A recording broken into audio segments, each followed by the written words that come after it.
अस्सलामुअलैकुम my YouTube family. तो acrylic colours के लिए हम जो ब्रशेस यूज़ करते हैं उनको मैं आप अरेंज करना आज सिखाऊंगी कि मेरे पास काफ़ी ब्रशेस हैं तो वो मिक्सअप हो जाते हैं बहुत से एक्रेलिक कलर्स। मैं आपको बताऊं कि ये देखिए मेरे पास ये वाले ब्रशेस हैं, ये 12 का है और मिक्स ब्रशेस हैं। मेरे पास ये कीप स्माइलिंग के ब्रशेस हैं और ये फ्लैट ब्रशेस हैं जो कि कैलीग्राफी में यूज़ होती हैं, और ये मैंने रैंडम ब्रशेस हैं जो मैंने वैसे हार्डवेयर स्टोर से रैंडमली लिए हुए हैं।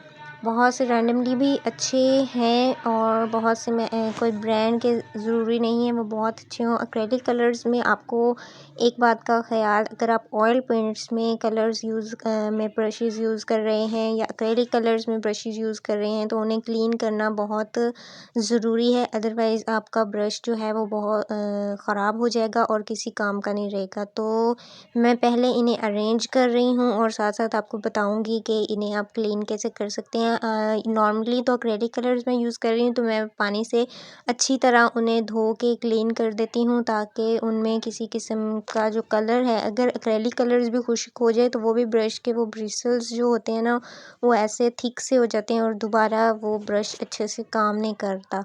तो उसे अच्छी तरह राइट साइड लेफ़्ट साइड पे अच्छी तरह उन्हें आप क्या करें, अच्छी तरह क्लीन करें साफ़ पानी के नीचे, टैप के नीचे।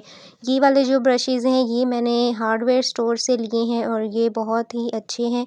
इन्हें मैं सेट करके रखूँगी एक साइड पे। और मेरे पास ये जो ब्लैक कलर के आपको लॉन्ग ब्रशेज़, ये भी सिंपल स्टोर से 20 रुपीज़ या अब 20 रुपीज़ का है, जब मैंने लिए थे तब ये 15 रुपए का एक ब्रश मिला था और इसमें एक राउंड ब्रश है वो 50 रुपीज़ का मिला था।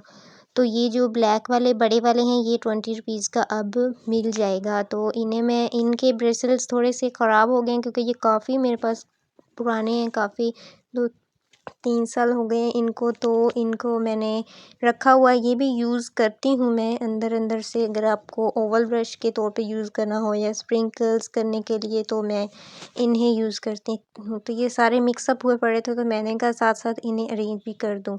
ये मेरे पास है राउंड ब्रश या कोई ट्री वगैरह बनाने के लिए। तो ये देखें ये इस तरह से ऊपर से ख़राब हो गए हैं, तो इन्हें आप अच्छी तरह क्लीन करके अगर नहीं रखेंगे तो ये ख़राब हो जाएंगे और आपके किसी काम के नहीं रहेंगे।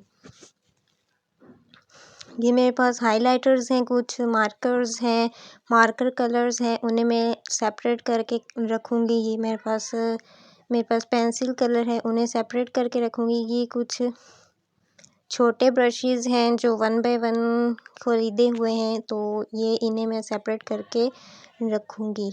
ये देखें ये छोटे ब्रशेज़ हैं, इनमें एक तो मेकअप ब्रशेज़ हैं जो मैंने पेंटिंग के लिए यूज़ किए हुए हैं, तो वो उसमें भी कहीं-कहीं ज़रूरत पड़ती है इनकी। तो ये देखिए इन्हें मैं सेपरेट आप अरेंज करके रखें क्योंकि जब करने लगते हैं पेंटिंग तो ये मिक्सअप हो जाते हैं, तो ये इस तरह से हो जाते हैं। तो मैंने इन्हें सेपरेट करके रखा है। आप अच्छी तरह क्लीन करके इन्हें रखें और अरेंज करके रखें ताकि आपके ब्रशेज़ मिक्सअप ना हों, और जब आप पेंटिंग करते लगे तो जो ब्रश आपको लगे कि ये यूज़ेबल है, इस पेंटिंग में मुझे इस्तेमाल करूँगी ये, तो वो आप सेपरेट करके उन्हें रख लें। फिर आप इकोनॉमिकल प्राइस में फिर आप उन्हें अच्छे से यूज़ कर सकते हैं। ये पेंसिल कलर्स हैं, पेंसिल कलर्स अब इतने इस्तेमाल में नहीं हैं मगर काफ़ी ज़्यादा मेरे मिक्सअप हुए पड़े थे कुछ दराज़ों में और इस तरह से, तो मैं उन सबको अरेंज करके रख लेती हूँ।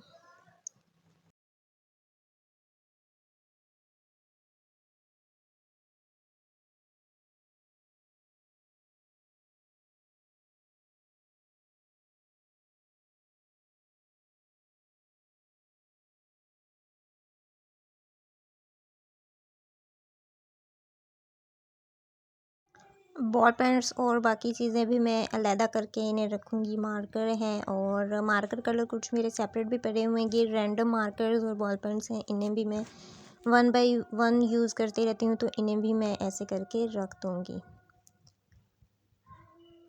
हेयर बैंड या आपके पास अगर इस तरह है तो ये टूट गई थी तो मैंने इसी से कर दी थी, क्योंकि फिल वक्त मैं वीडियो शूट कर रही थी तो मैंने कहा बाद में फिर चेंज कर दूँगी। इस तरह से आप